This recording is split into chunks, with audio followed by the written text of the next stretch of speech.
Assalamualaikum Bang Abdullah ya Bang. Waalaikumsalam warahmatullahi wabarakatuh, Mas Apa Ihsan. kabar? Sehat Bang Dula ya? Wih, Alhamdulillah sehat. bagaimana Bang Dula? Ya, Sudah 17 Agustus lagi nih, 17-an sebentar lagi nih. iya, Nampaknya iya. 17-an kali ini luar biasa ya. Selain urusan PR bangsa yang belum selesai, ada orang berani mencoba menggugat sebuah kisah, tapi nampaknya orang tersebut sudah minta maaf nih. Urusan pinjol ya, pinjaman online, apa judi online gitu maksud kami. Tapi Iya, iya. 17-an ini menjadi sorotan Bang Dullah. Ini baru pernah 17-an serami ini. Ada urusan mobil sewaan, ada tenda glamping, ada pula pawang modern dan pawang tradisional. Ini mungkin menjadi kisah baru dalam perjalanan 17-an kita. Dan juga di tengah-tengah harapan kita terhadap pemberantasan korupsi, 40 orang calon pimpinan KPK sudah mulai lagi mengerucut. Mungkin Bang Dula punya catatan sendiri dalam perjalanan ini. Lagi-lagi urusan mencari manusia yang setengah dewa ya, orang yang bisa diharapkan dapat membenahi negeri ini. Nampaknya apa yang menyebabkan penjagalan Anies Baswedan ini walaupun menunggu beberapa hari lagi di akhir Agustus ini. Terakhir Bang Dula, tentang Gubernur Maluku Utara Kasuba, kata Mahfud MD ini ada hubungan dengan Bobby Nasution. Urusan nepotisme akankah ini menjadi sebuah catatan peradilan dalam kisah peradilan KPK? Begitu mungkin yang bisa kami angkat, atau mungkin ada tambahan lain. Silakan Bang Dula memberikan pencerahan untuk pendengar radio Silaturahim. Iya, pertama soal perayaan 17 Agustus 1945. Kalau kita istimbatkan atau kita analogikan dalam sejarah Islam, perayaan Maulid Nabi dilakukan oleh Salahuddin Al-Ayyubi. Halo? Ya, lanjut. Tadi putus. Halo? Ada? Sudah sambung lagi. Oke, baik. Peringatan Maulid Rasulullah SAW itu pertama kali dilakukan oleh Salahuddin Al-Ayyubi ketika mau merebut Palestina. Kenapa beliau lakukan perayaan Maulid itu? Supaya kemudian prajurit, tentara, dan umat Islam itu tumbuh girohnya seperti pada zaman para sahabat para Rasulullah, dan itu berhasil. Maka kemudian Palestina direbut oleh Salahuddin Al-Ayyubi. Nah, dalam konteks peringatan seperti itu, peringatan 17 Agustus atau apa saja, 5 November, 10 November, 5 Oktober, dan bla bla yang lain-lain itu, agar supaya kemudian masyarakat itu memahami konsep apa peristiwa itu, dan kemudian akan terjadi suatu perubahan yang signifikan terhadap masyarakatnya. Nah, karena itu maka kemudian kalau kita melakukan perayaan 17 Agustus, berarti kita harus merenung 79 tahun yang lalu, kenapa sampai Indonesia merdeka. Nah, Indonesia merdeka itu maka kemudian di dalam alinea keempat, mukadimah sempat disebutnya, atas rahmat berkah Allah yang Maha Kuasa, bla bla bla. Maka kemudian karena rahmat berkah Allah itu, maka kita lakukan sesuatu itu ya karena atas rahmat dan berkah Allah itu. Nah, kemudian kalau misalnya rahmat dan berkah, berarti kan harus mengikuti lunas-lunas jalur-jalur yang juga ditentukan oleh Undang-Undang Dasar 45, Pancasila, di mana sila pertama Ketuhanan Yang Maha Esa, berarti itu ketauhidan, sehingga tidak boleh bertentangan dengan prinsip-prinsip itu. Salah satunya adalah berlaku sederhana, berlaku efisien, berlaku efektif, berlaku tidak mubazir dan seterusnya. Nah, ini perayaan yang mengerahkan sekian ribu bus dari seluruh Indonesia, kemudian kapal, kemudian dan itu menyewa sekian banyak kendaraan dan seterusnya. Itu kan mubazir seperti itu. Padahal seharusnya ketika peringatan 17 Agustus itu merenung bagaimana perjuangan bangsa Indonesia selama 3,5 abad. Nah, apakah ada, kalau kita perhatikan tugas pemerintah, tugas presiden di Mukadimah Undang-Undang Dasar 45 itu, pertama, melindungi bangsa Indonesia. Yang kedua, mencerdaskan bangsa. Yang ketiga, kesejahteraan. Baru yang keempat adalah bagaimana terlibat di dalam perdamaian dunia yang abadi.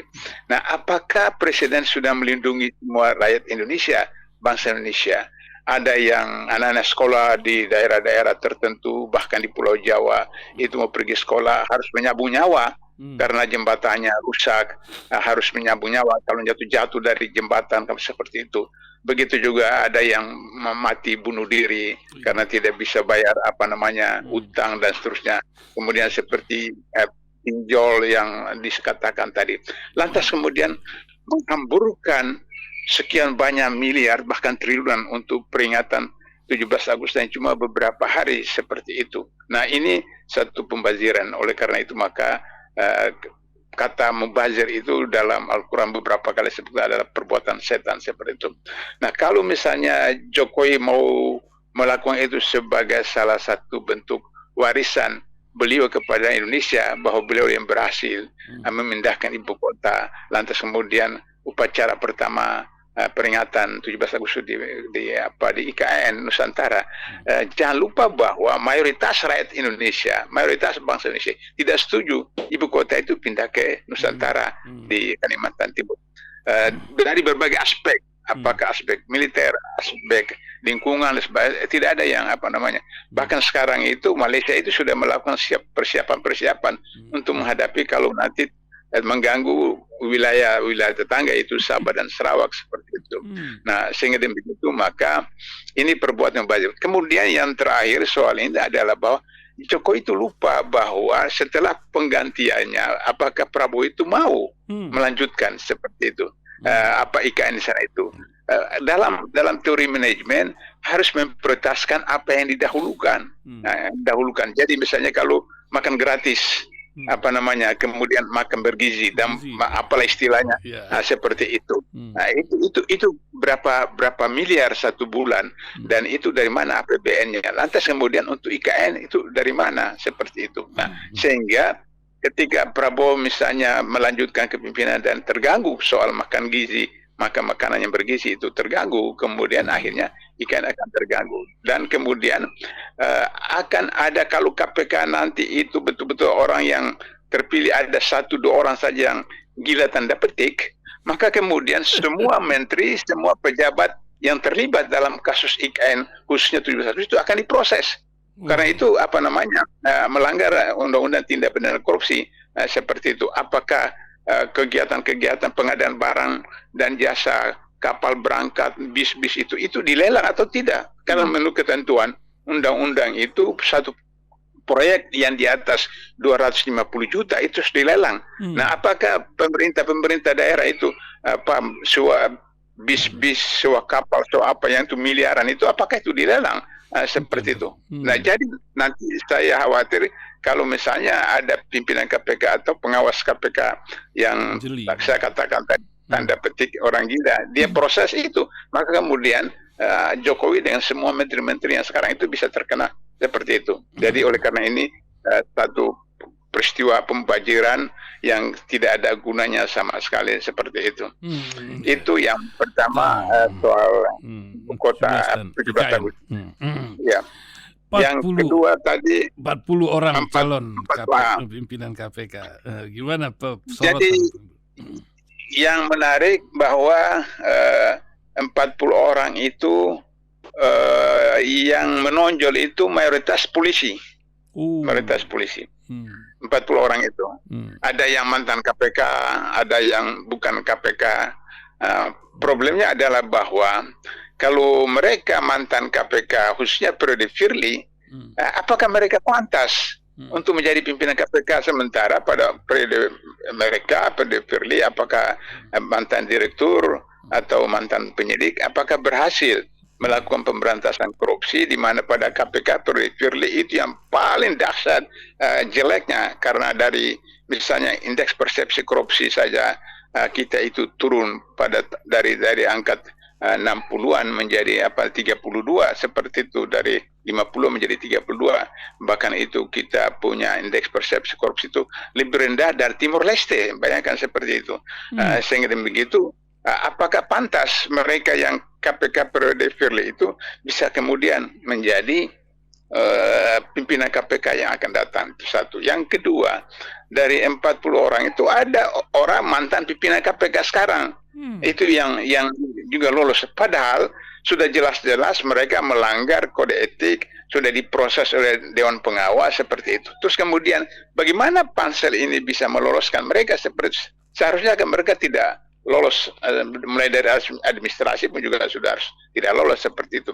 Tapi karena dari 9 orang anggota panitia itu cuma 1 orang ketuanya itu yang saya kenal pernah beberapa bulan di KPK pada awal-awal 2004, sehingga kemudian tidak memahami betul bagaimana jati diri KPK, bagaimana proses kerja KPK, bagaimana SOP, bagaimana peraturan kepegawaian KPK, sehingga akhirnya kemudian seperti orang-orang yang mantan pimpinan KPK yang periode sekarang itu lolos lagi, itu jadi persoalan yang serius. Sehingga apa yang terjadi?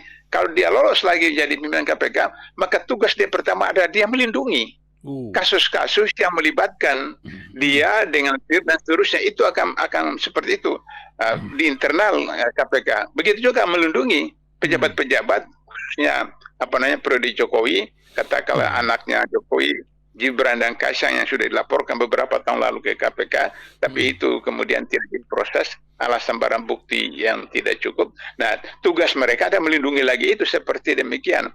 Sehingga dengan demikian saya berharap bahwa, dan di dalam grup alumni KPK kita sudah minta supaya disampaikan kepada pansel supaya orang-orang bermasalah itu jangan diloloskan sebagai pimpinan KPK, kecuali misalnya mereka purnawirawan, jadi sudah bukan lagi polisi aktif. Kalau polisi aktif, maka tidak bisa dan tidak lain. Dia harus tunduk kepada peraturan kepolisian. Nah, kalau dia purnawirawan, baru kemudian bisa berubah sedikit seperti KPK jilid pertama, jilid kedua itu purnawirawan polisi sehingga berbeda. Tapi kalau masih aktif, maka dia harus tunduk kepada institusi asalnya, yaitu Polri, bukan kepada KPK. Nah, itu problem serius di mana 40 orang ini cukup bermasalah, beberapa orang khususnya dari polisi, mayoritas polisi. Yang kedua, urusan yang ketiga, KPK masih urusan tentang hukum ini. Ketika mantan Gubernur Maluku Utara Kasuba speak up tentang ini grup Medan katanya, maksudnya Medan tuh pada Bobi Nasution dan istrinya nepotisme akan dipanggil, kata Pak Mahfud harusnya begitu. Tapi bagaimana penglihatan Bang Dullah, Bang? Saya sedih kasus Maluku Utara ini kan. Iya, karena pertama orang luar biasa nih. Saya tahu banget tuh. Iya. Peristiwa Ambon. Karena dia orang PKS, sudah itu kemudian karena ibu saya orang Ternate, jadi saya punya hubungan moral seperti emosional. Jadi saya sedih, dan jujur bahwa saya dihubungi beberapa kali oleh anaknya untuk ketemu saya tolak karena saya katakan kasus ini tidak bisa selesai kalau misalnya tidak dibuka seluruhnya seperti itu.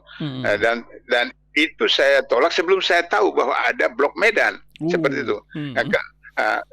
Itu karena saya sudah punya prinsip bahwa kalau orang punya kasus segala macam, sejahat-jahatnya Firly, sejahat-jahat KPK, bahwa proses yang dilakukan oleh penyidik KPK itu berdasarkan undang-undang atau fakta yang ada, sehingga tidak mungkin sampai ditahan seperti itu, meskipun ada sistem sistem pilikasi. Waktu Firly pilikasi, jadi yang ini karena menjelang Pilpres 2024, maka karena di sana PKS, kemudian itu bisa saja dilakukan seperti itu. Tapi bagaimanapun tidak bisa tanpa ada alat bukti. Misalnya kasus Anies pada waktu menjelang Pilpres itu sampai 19 kali gelar perkara dipaksakan oleh Firly, tapi penyidik tetap tidak bisa seperti itu. Artinya itu saya masih percaya dalam soal proses penetapan seorang tersangka berdasarkan barang bukti. Dengan begitu, maka persoalannya adalah ketika blok Medan, saya lihat bahwa Kasuba mungkin tergoda dengan pendekatan kultural. Memang orang Maluku itu salah satu kelebihan tapi itu juga kelemahan, sangat menghargai hubungan-hubungan kekeluargaan seperti itu. Sehingga ketika misalnya diundang Bobby ke Medan dengan istrinya sebenarnya kan itu juga sudah salah kan. Dia datang dalam posisi sebagai gubernur Maluku Utara atau secara pribadi. Nah, kalau datang sebagai gubernur Maluku Utara, kenapa dia bawa istri seperti itu? Kecuali acara resmi kenegaraan, misalnya di Istana 17 Agustus, sehingga kemudian pejabat diundang hadir dengan istri seperti itu. Nah, itu persoalan yang hal-hal yang seperti itu kurang diperhatikan, bagaimana agar supaya menjaga diri daripada hal-hal yang bersifat syubhat atau merupakan peluang pintu masuk untuk berlakunya satu kepincangan, kecurangan atau korupsi. Kita ingat kasus Umar Ibn Khattab atau kasus Umar Ibn Aziz, ketika anaknya masuk mau bicara dengan bapaknya, ditanya soal apa, soal pribadi, kemudian Khalifah matikan lampu. Loh, kenapa dimatikan lampu? Nah, ini lampu dibiayai oleh negara. Sehingga kalau kamu bicara soal keluarga tidak boleh jadi lampu mati. Jadi bicara keadaan gelap seperti itu. Jadi seperti itu, sampai soal lampu saja itu dimatikan karena urusan pribadi. Lampu dipakai oleh negara dan dibiayai oleh negara seperti itu.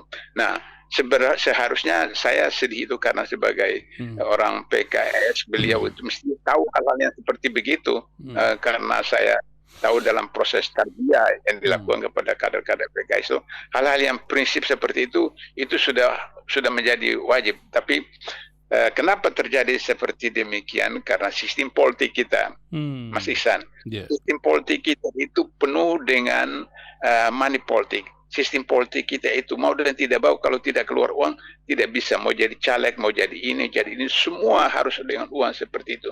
Sehingga akhirnya kemudian untuk bisa menjadi calon bupati, calon wali kota, calon gubernur, itu sekian puluh miliar dan seterusnya, ada uang perahu, ada uang ini apa segala macam. Sehingga kemudian saya sudah pernah beberapa kali katakan bahwa pilkada beberapa tahun lalu di Kalimantan Selatan itu, yang terpilih gubernur Kalimantan Selatan itu menghabiskan 700 M. Bayangkan 700 M. Jadi kalau sudah terpilih 700 M itu, terus kemudian bagaimana mengembalikannya? Kan berarti harus proyek-proyek batu bara apa di Kalimantan Selatan. Atau misalnya yang pilih sekarang 2024, anak menteri yang masih aktif, caleg dari Sulawesi Selatan, itu kemudian dia dapat suara terbanyak, itu 150.000 suara terbanyak di Sulawesi Selatan, tapi dia harus mengeluarkan 150 M. Karena satu suara itu dibayar 1 juta. Jadi 150.000 berarti 150 M. Nah, seperti itu. Nah, jadi karena sistem politik kita seperti begitu, maka akhirnya kemudian gubernur, bupati, wali kota, menteri, mau dan tidak mau harus terlibat dalam proses bagaimana mengembalikan modal dan seterusnya. Apalagi dia kan sudah periode kedua kan, jadi sudah tidak lagi jadi gubernur lagi, sehingga bagaimana untuk persiapan masa pensiun dan seterusnya. Nah, itulah problem, baik soal integritas pribadi tapi juga soal sistem politik yang itu harus kita perbaiki. Itu musibah yang terjadi terhadap teman-teman di PKS, sehingga kemudian gelora keluar dan sebagainya. Itu juga semua karena persoalan-persoalan sistem politik kita. Di samping memang ada yang sengaja mengadu domba, memecah belah antara satu kelompok dan kelompok lain yang merupakan musuh politik dari istana, maka dipecah-pecahkan seperti itu. Itu Mas Ihsan. Iya, nampaknya urus pecah memecah ini masih terjadi di dalam pilkada yang sebentar lagi akan terdaftar di akhir bulan ini. 37 provinsi, 508 kabupaten, 4.500 TPS akan digelar di Republik ini. Tapi satu yang menjadi sorotan di antaranya adalah dinamika, mereka menyebutnya, urusan di DKI Jakarta. Nampaknya lobby-lobby Kim Plus dan lain-lain menjadi sebuah sorotan hari-hari ini dengan judul penjegalan terhadap Anies Baswedan. Apa yang Bang Dullah lihat? Fenomena apa? Ini kan dulu orang-orang bersahabat pada awalnya. Sebuah literasi pendidikan buat anak bangsa yang luar biasa ini. Peloncat pagar ini nggak terjadi pada zaman normal dulu, atau sekarang Bang sudah demikian zamannya fuka kata orang. Bagaimana Bang Dullah? Jadi dalam teori politik sekuler itu memang harus kita akui bahwa berlaku adagium, tidak ada musuh abadi, tidak ada teman abadi, yang ada adalah kepentingan abadi. Nah, khusus untuk Pilkada DKI ketika Pilpres Nasdem dengan PKB bersama-sama PKS bertiga itu benar. Tapi begitu menghadapi Pilkada DKI ini, maka kemudian diketahui bahwa DKI ada entry point untuk bisa jadi presiden yang akan datang. Nah, seperti itu. Sehingga kemudian kita lihat bahwa kalau misalnya presiden yang akan datang 2029 itu Prabowo maju lagi, dia harus menguasai DKI seperti itu. Atau misalnya ketika Gibran mau jadi wakil presiden lagi 2029, maka DKI harus dikuasai. Nah, oleh karena itu maka orang yang akan jadi gubernur DKI itu nanti adalah orang Gerindra, orangnya Prabowo, atau orang Jokowi, sehingga 2029 itu mudah untuk kemudian mereka bisa terpilih lagi. Kalau tahu misalnya sesuai dengan skenario Jokowi bahwa Prabowo tidak akan sampai selesai 2029, dan kemudian sehingga Gibran yang nanti menjadi presiden sebelum 2009, maka kemudian 2029 itu Jokowi presiden lagi, lantas kemudian gubernur DKI itu Kaisang atau wakil gubernur Kaisang itu akan naik nanti menjadi calon wakil presiden 2029 atau 2034 seperti itu. Jadi itu strategi yang diatur. Jadi sehingga dengan begitu maka kita bisa paham bahwa apakah itu PKB, apakah itu PKS, apakah itu Nasdem, itu punya problem dengan aparat penegak hukum, khususnya KPK misalnya.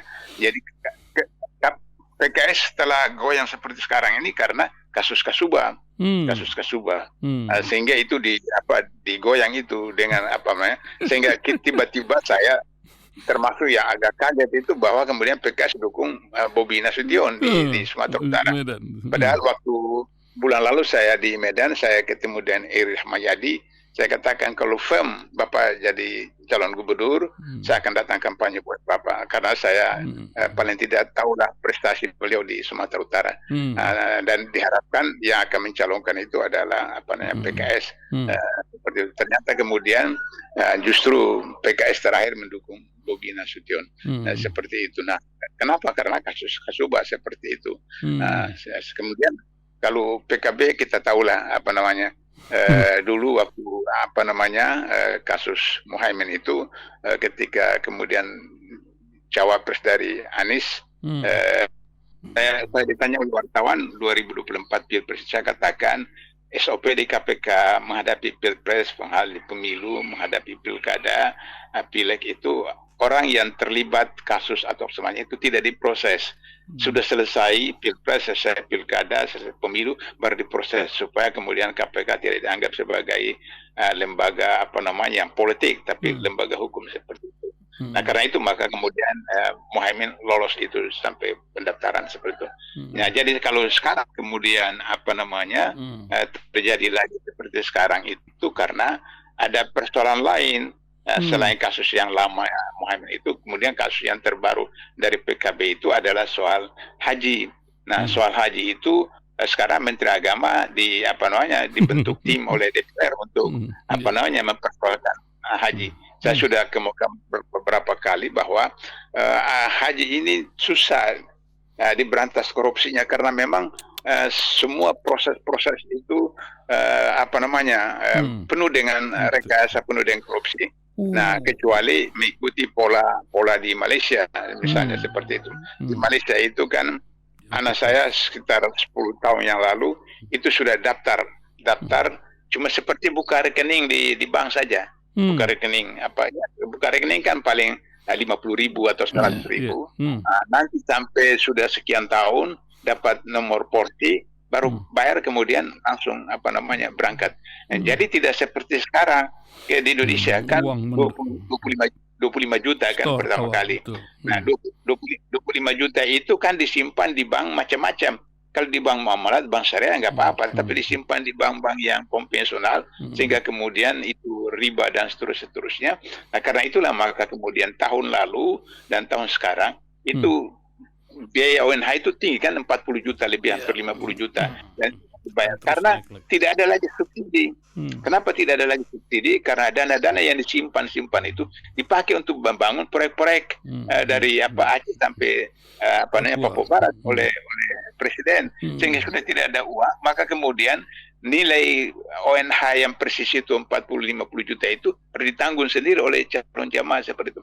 Jadi itu korupsi yang terjadi. Kemudian di sana di hotel-hotel itu semua manipulasi seterusnya seperti itu. Misalnya waktu saya haji pertama kali, saya karena belum pernah datang ke sana. Pertama kali itu waktu haji 2008, itu kemudian di Madinah saya di briefing oleh petugas dari Kementerian Agama bahwa nanti di Mekah kita langsung ke Arafah. Saya katakan kenapa tidak ke Mina dulu, karena kan harus di Mina 1 malam baru langsung ke Arafah. Kata petugas itu dari Kementerian Agama, kemahnya belum selesai, jadi langsung ke Arafah, nanti dari Muzdalifah baru ke Mina. Terus saya percaya karena saya belum pernah datang ke Mekah kan, ke Arafah itu. Begitu datang ke Mekah kan ada hampir 2 pekan istirahat. Kemudian keliling. Datang ke Mina, sudah ada kemahnya.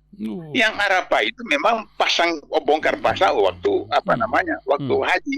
Tapi Mina itu sudah ada. Lantas kemudian saya berpikir kenapa demikian? Sewaktu itu saya masih di KPK, bahwa ini ilmu KPK berlaku nih.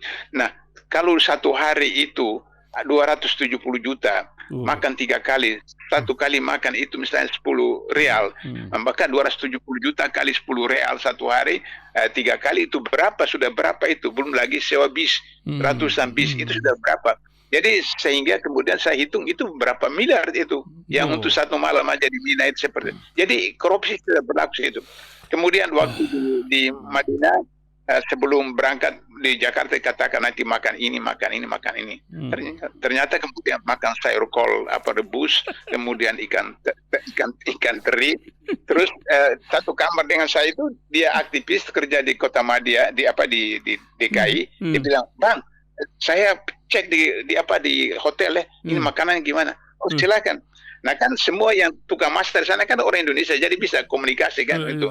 Nah, orang di dapur hotel mengatakan sebenarnya anggarannya sekian real, tapi sampai ke kami itu cuma sekian real. Jadi dipotong sekian seperti itu. Nah, jadi memang itu luar biasa seperti itu. Jadi oleh karena itu maka akibatnya DPR membentuk tim untuk itu, lantas kemudian kan itu Menteri Agama ada dari Ketua Umum PBNU kan. Nah, lantas itu kan abang adik mereka.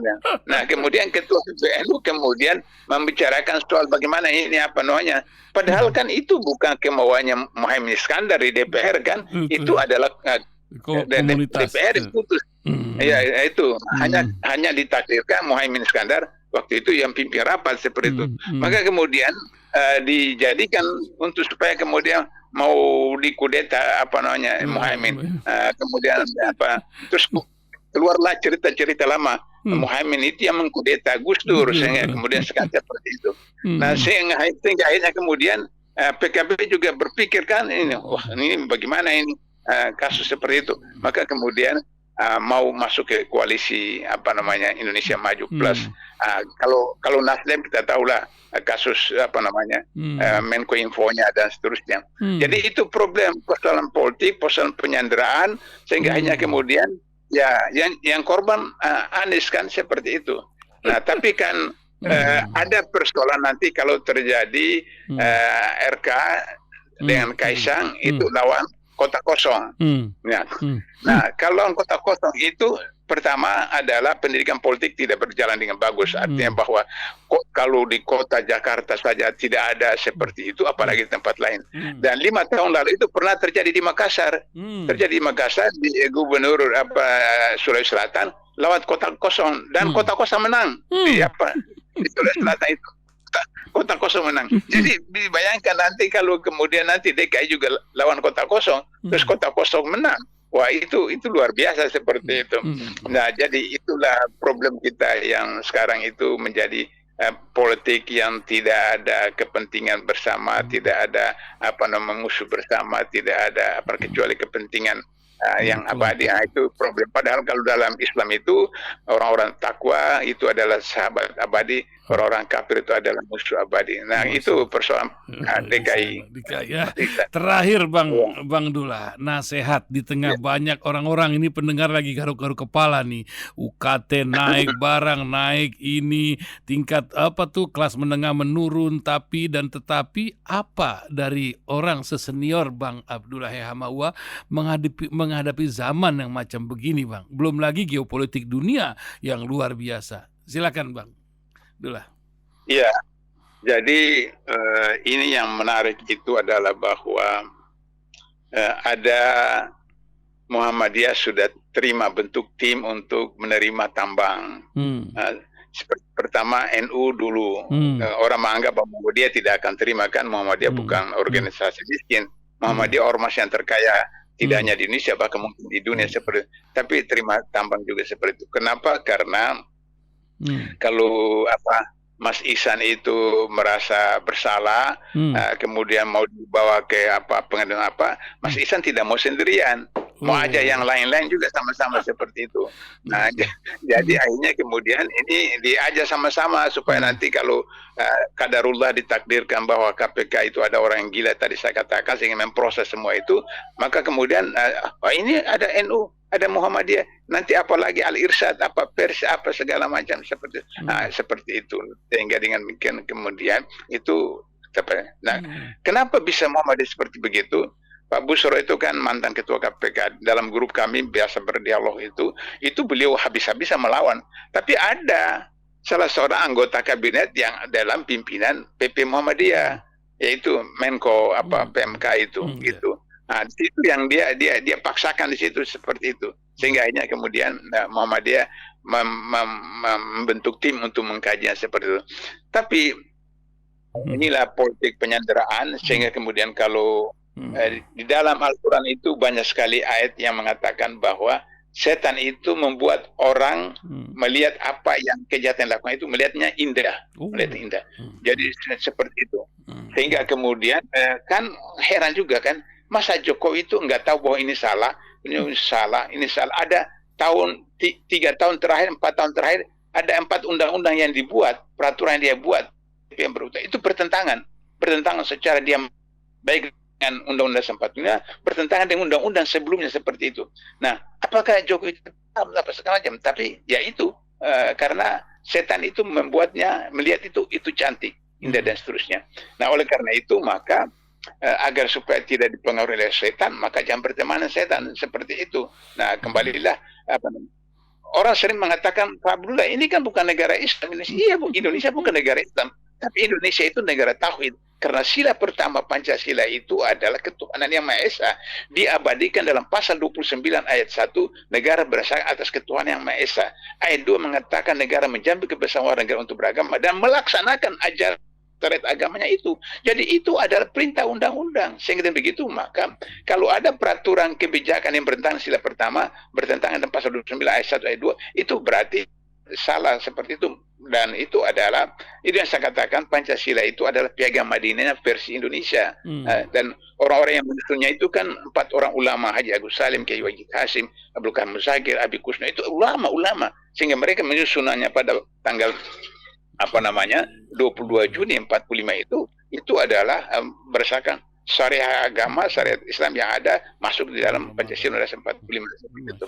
Nah, oleh karena itu maka bagi saudara-saudara para pendengar, ibda bin absdik selalu kita ulangi itu bagaimana pada diri baik dalam soal keluarga, dalam soal kehidupan sehari-hari, dalam soal pekerjaan, baru kemudian ya ayyuhalladzina amanu qu anfusakum wa ahlikum nara, perintah kepada suami, lindungilah dirimu dan keluarga api neraka, sehingga akhirnya kemudian terciptalah satu keluarga sakinah yang kemudian tidak terlibat dengan itu, tapi tetap saja berperanan untuk menyampaikan yang hak, menyampaikan kebenaran dan seterusnya. Saya diwawancarai oleh salah satu podcast. Saya katakan secara pribadi saya tidak mengakui kepemimpinan Prabowo karena ini kemenangannya secara batil, kemenangan Nah, tapi sebagai warga negara saya tetap ikuti ketentuan. Misalnya kalau lampu merah saya di jalan lampu merah saya berhenti lampu merah. Kalau harus bayar misalnya STNK bayar saya bayar itu ketentuan pajak itu bayar.